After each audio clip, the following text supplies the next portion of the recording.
ba hanggang ngayon nung nagdududa kung straight ka?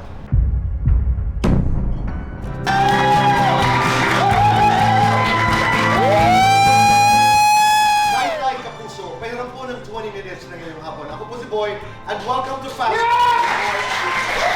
Please welcome, Hubay and Tekla! Hello po, Tito Boy!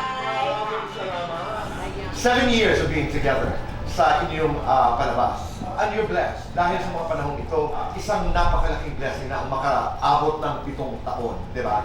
Ano naman ang inyong natutunan sa isa't isa? Ayan, ang natutunan namin sa isa't isa, yun siguro, Tito Boy, yung hindi mapagod sa mga ginagawa. Yung kahit na ang dami namin ginagawa, pagdating ng mismo ng aming taping, meron kami agad bala. Marunong kami mag-save ng energy namin para sa bawat episodes na ginagawa namin at nagawa namin for 7 years. That's an art, ha? Pero yung natutunan mo kay Tekla, ano? Yung natutunan ko kay Tekla. Parang wala pa. Parang kita. Hindi, siguro tutunan ko kay Tekla, maging tawag nito, sa O, di ba, sarili. hindi naman Hindi, sa akin. friend. Totoo, Yung magandang natutunan mo sa kanya. na minsan hindi mo kailangan sabihin lahat, ipakita lahat sa tao para mas ma-excite siya na makilala ka ng malaliman. Kaya kami siguro umabot din ng 7 years kasi hindi niya lalo masyadong pinapakita yung sarili niya. May mystery, no? Yes, yun, may mystery pa rin. Until now, my friend. Oo. Sinasabi ko sa'yo, Ikaw naman, Tekla. Ano yung magandang Ito tinetreasure ko talaga for Mubay, yung being professional sa set. Kasi pag once nakaayos na si Mubay, on set yan. On time, on set.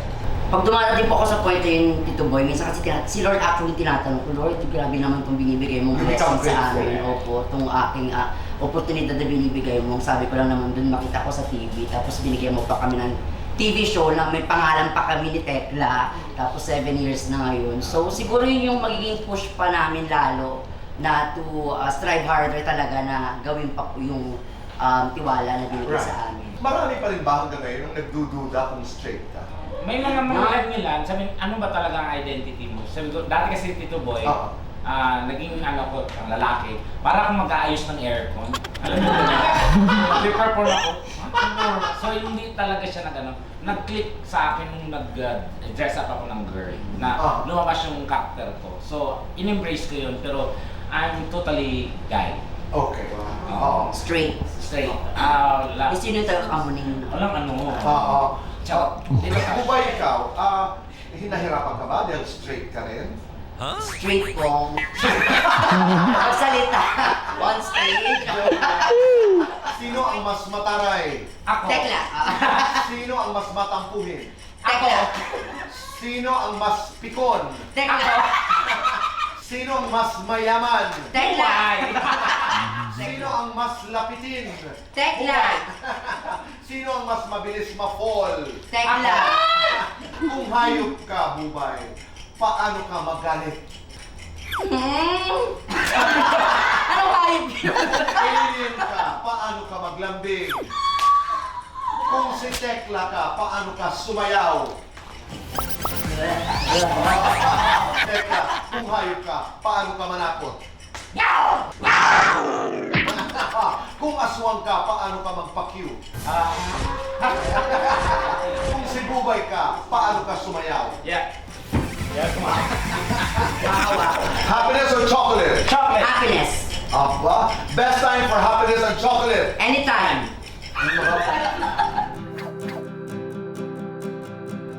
Ay nako, eto na nga. This February, we are celebrating our 7th year anniversary. Para sa ating diba? kilig, tawa. Yes. So, syempre. Kaya naman, abangan nyo po ang aming mga inimbitahan na magpapakilig sa atin. Ay, sobra. Anong Hindi lang, kilig? hindi lang isang linggo, kundi 4 na linggo po yan. Tama, Month isang long po buwan. yan. Grabe yan ang regalo namin sa aming mga Dahil mahal namin kayo, katibas. love month. Oo, love month. Kahit wala kaming jowa, basta may jowa kayo. At Feeling ko tayo na lang. Huwag naman, friend. Ah, Ayun na nga. Guys, watch kayo.